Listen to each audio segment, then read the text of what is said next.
যে আওয়ামী লীগ সামনে আরও বেশি প্রাসঙ্গিক হবে। আর আরেকটি আমি জানাই রাখতে চাই আলোচনা যাওয়ার আগে, আমরা সম্প্রতি যেসব মিছিল দেখছি তার পাশাপাশি আমরা দেখছি কয়েকটি জায়গায় সংঘাতের ঘটনাও ঘটেছে এবং সম্প্রতি দেখলাম যে ডিম নিক্ষেপের ঘটনাও ঘটেছে। আপনার কাছে কি মনে হচ্ছে সামনের অবস্থানটি? না, আমি তো বললামই সেটা, আপনাদের পরিস্থিতি খারাপ হচ্ছে, যেখানে আপনি সবই তো বলে দিলাম, নিষিদ্ধকরণ, অথচ তারা আসতেছে, পুলিশ ভিতরে দ্বন্দ্ব হইতেছে কোন থানায় কী করবে, এই যে সব কিছু মিললে কিন্তু সিচুয়েশনটা তাদের পক্ষে যায়। আর পাশাপাশি যদি আপনি এইটা বলেন, সংঘাতে জড়ানোর আশঙ্কা দেখছেন কি সামনে? কিসের সংঘাত? মানে রাজনৈতিক দলগুলোর মধ্যে যেমন আজকে ডিম নিক্ষেপ করা হয়েছে। রাজনৈতিক সংঘাত বলতে আমরা যে কতগুলো সিচুয়েশন দেখতেছি, ইন্টারনাল এবং এক্সটার্নাল, দুইটা ব্যাপার আপনাকে এখানে মিলাইতে হবে। ধরেন এই সরকার ভালো সিদ্ধান্ত করলে নিচ্ছে, আমি সেটা পরে আসছি, আমি জানি না কতক্ষণ সময় আছে। এই সরকার যত সিদ্ধান্ত নিছে এখন পর্যন্ত, তার মন্ত্রিপরিষদ বানাইছে, মন্ত্রিপরিষদই থাকবো আমি, সেখানে খলিলুর রহমান সাহেবের যে পররাষ্ট্রমন্ত্রী বানাইছে সেটা নিয়ে আমরা অনেক কথা বলছি, কিন্তু আমি সময়ের ব্যবধানে দেখলাম যে আমাদের প্রধানমন্ত্রী একটা ভালো সিদ্ধান্ত নিছেন এই খলিল সাহেবকে পররাষ্ট্রমন্ত্রী বানানো। কারণ খলিল সাহেব পররাষ্ট্রমন্ত্রী মানে আমরা বলি আমেরিকার পরীক্ষিত বন্ধু। সেই আমেরিকার পরীক্ষিত বন্ধু হলে ইউনূস সাহেবের সাথে তার একটা সুন্দর সম্পর্ক আছে। তারেক রহমান সাহেব, আমি আবারও বলছি, সঠিক সিদ্ধান্ত নিয়েছেন। এই ইউনূস সাহেব আছেন বলে তারেক রহমান সাহেব, খলিল সাহেব, ইউনূস সাহেব তিনজনের যদি সমন্বয় করেন, তাইলে আপনি যেভাবে ওই ইন্টারপোলের মাধ্যমে গ্রেপ্তার করাইতে পারবেন, there is no second option. কারণ আমরা ইউনূস সাহেবকে দেখছি দুবাই থেকে ৭৫ না ৭০ জন লোককে রিলিজ করাইছিল দ্রুত সময়ের মধ্যে, যেটা ওই তাদের আইনে কাভার করে নাই। মুক্তি দিয়ে বলছে অপশন, তোমরা দেশেও যেতে পারো, এখানেও কাজ করতে পারো। ভাই, এটাকে মানতে হবে। ইউনূস সাহেব হলো পৃথিবীর মধ্যে নাম্বার 1 লবিস্ট। অনেক রাষ্ট্রপতিরা তাকে ব্যবহার করে, তুমি আমার এটা ইয়ে করে দাও, নেগোশিয়েট করে দাও। সারা পৃথিবীতে সে নন্দিত, আমরা তাকে নিন্দা করি। এখানে আপনি নিন্দা করতে পারেন, সমালোচনা করতে পারেন, নিন্দা করলেই তো হবে না, লেভেলটা দেখতে হবে। আমি ইউনূস সাহেবের সারাদিন গালি দিলে কী হবে? আমি বঙ্গবন্ধুর সারাদিন গালি দিলে কী হবে? আমি জিয়াউর রহমান সাহেবের সারাদিন গালি দিলে কী হবে? তাদের সাথে আমার দূরত্ব হলো পৃথিবী থেকে সূর্যের দূরত্বের মতো, তাদের যে অবস্থান, তার যে ওজন। সুতরাং কথা বলার সময় চিন্তা করে বলতে, কেন কথাগুলো বলতেছি, এই এক্সটার্নাল প্রবলেম সলভ করার জন্য আজকে তাকে দরকার। খলিল সাহেব আছে বলে, এবং এটা রাইট ডিসিশন ওনার। আজকে খলিল সাহেবের ফুল স্টপ দেন, ইন্টারপোলের অ্যাকশন বন্ধ হয়ে যাবে, বিকজ হিল নট ওয়ার্ক। দুই, রাজনৈতিক পলিটিক্যাল যে স্ট্যাবিলিটি দরকার ইন্টারন্যাশনালি, বাংলাদেশের 3টা দেশের খেলা চলতেছে সুপারভাবে, চায়না, আমেরিকা, ভারত, এবং সেটা ম্যাচিউর্ড। এই যখন ম্যাচিউর্ড হইল, তখন হাসিনা সামাল দিতে পারে নাই বলে চলে যেতে হয়েছে। ঠিক সেই জায়গাটা এসে কিন্তু আবার তারেক রহমান সাহেব বসছেন। ওইটা কিন্তু টলমল অবস্থা, আগুন চলছে, আগুন। আপনি তুষের উপরে এসে দাঁড়াইছেন, ভিতরে কিন্তু আগুন। ঠিক এই যে 3টা দেশের সাথে ব্যালেন্স করাটাকে 4টিখানি কথা না। শেখ হাসিনা ফেল করছে, ফেল করার কারণে গেছে, সেখানে আজকে তারেক রহমান সাহেব বসছে, তাকে সবাই কোঅপারেট করা দরকার। ঠিক সেই সময় যখন আপনার দিল্লির ঘটনাটা ঘটলো, এই ঘটনা কিন্তু পজিটিভ অর্থ বহন করে না, আপনি যেভাবেই নেন, কারণ এমনি তার সাথে আমাদের সম্পর্ক টানাপোড়েন চলছে। সেটাকে আপনি আরও ত্বরান্বিত করলাম। কেন করলাম? আপনি এটা কথার পিঠে কথা আসতেছে। এই যে আমাদের জাহিদ সাহেব ওখানে গেলেন, উনি বারবার বলছেন আমি সরকারের প্রতিনিধি হিসেবে গেছি। সরকারের প্রতিনিধির প্রমাণটাই হলো আপনার লাল পাসপোর্ট। আপনি মুখে বললে তো হবে না, নোবডি নোজ ইউ। আমি কি পৃথিবীর সব রাষ্ট্রপতিকে চিনি? পৃথিবীর সবাইকে চিনি। তার ক্রেডিবিলিটিও তার ডকুমেন্ট। তা আপনি সরকারের প্রতিনিধি কাছে আপনি লাল পাসপোর্ট নেবেন না কেন? তার রিপ্লাই আবার দিছেন, নিচ্ছি নেব করে নেওয়া হয় নাই। মানে এটা কি? নিচ্ছি নেব করে নেওয়া হয় নাই, এটা রাষ্ট্র তো। ফাইনালি যত বিতর্কই হোক, তাকে কিন্তু অ্যালাউ করছে, আপনি যান। তখন আপনি গেলেন না। কেন গেলেন না?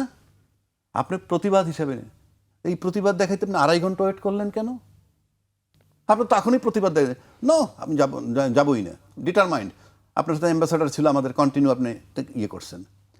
3 নম্বর, আপনার প্রায়োরিটি কোনটা ছিল বেশি? রাষ্ট্রকে প্রতিনিধিত্ব করা নাকি রাগ করে চলে আসা? আপনার কথাই ধরি আমি, রাষ্ট্রকে যদি আপনি রিপ্রেজেন্ট করতে চান, আপনার যাওয়া ছিল ফরজ। আইসে তারপরে বলেন আমাকে এই অপমান করছে। আপনি যাননি, আপনি বারবার বলছেন সরকারকে প্রতিনিধি, আপনি সরকারকে অপমান করছেন। 2 নম্বর, আপনার কাছে প্রায়োরিটি ছিল কোনটা? ওই সেমিনার নাকি ফিরে আসা? আর সেমিনার যদি আপনার কাছে প্রায়োরিটি হয়, তাহলে তো আপনার ঢোকা উচিত ছিল। আর চলেই যদি আসবেন আপনার সাথের লোকরা রেখে আসছেন কেন? আপনি তো that delegate was headed by you. আপনি যখন যাচ্ছেন না, আপনি তাদেরকে রেখে আসছেন কেন? সেই কারণে আমি বলছি, এখন আসেন, এটার জেটটা কোথায় যাবে আলটিমেটলি? রাষ্ট্রের সাথে। এটার জেটটা বহন করবে কে? আমাদের প্রধানমন্ত্রী তারেক রহমান সাহেব। একজন সাদাসিধা সহজ সরল মানুষ এটা বহন করবেন। এটা তাহলে গেল এক্সটার্নাল সাইড। আসেন ইন্টারনাল।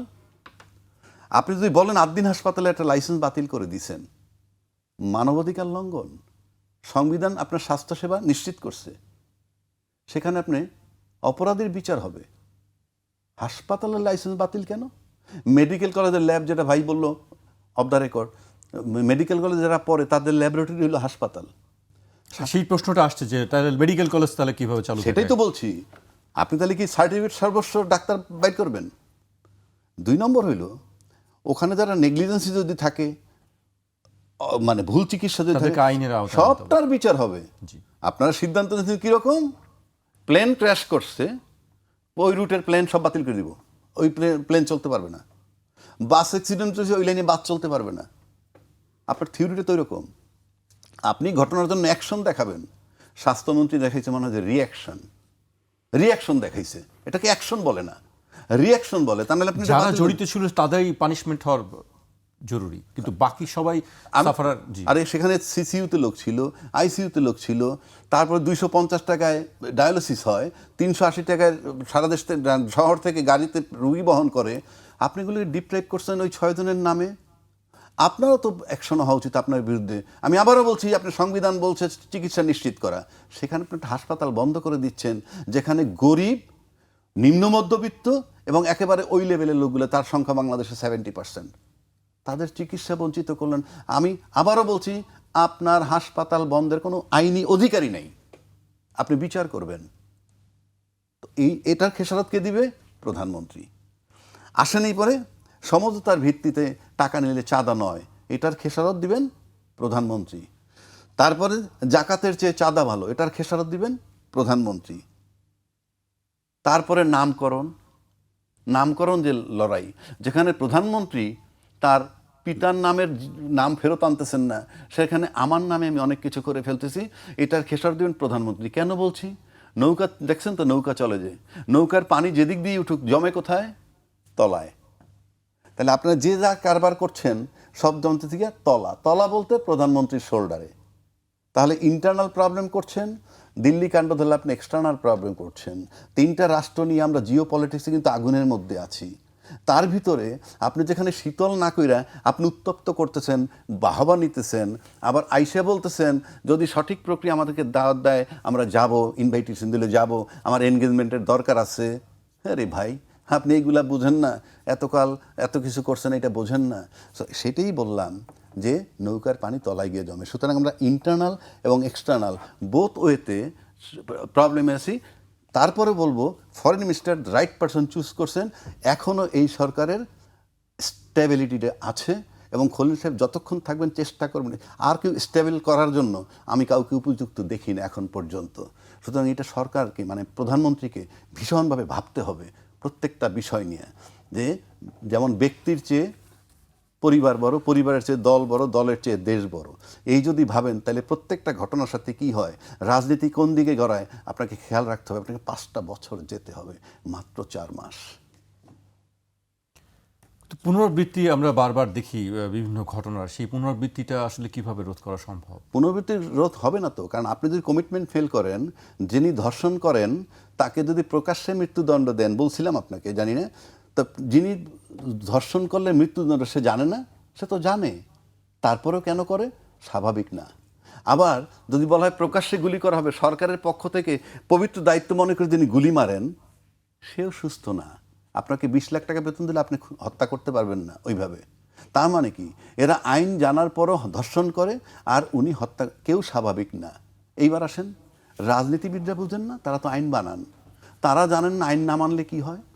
শেখ হাসিনা যে আইন মানে নাই, গণতন্ত্র মানে নাই, সংবিধান মানে নাই, ব্যাংক তসরুপ করছে মানে নাই, সব শেল্টার দিছে, পিয়ন 400 কোটি টাকার মালিক হয়েছে, এগুলো সব বেআইনি করলে কি হয় সেটা জানে না, রাজনীতিবিদরা জানে না। তো তারা যে জনগণের প্রতিশ্রুতি দিয়ে আইসা গণভোট মানে না, জুলাই সনদ মানে না, সেটার খেসারত কি? আর ও ধর্ষণ করছে, সেও আইনের ব্যত্যয় ঘটাইছে, আপনিও আইনের ব্যত্যয় ঘটাইছেন। আপনি যদি নিজে আইন না মানেন, আপনার আইন তো কেউ মানবে না।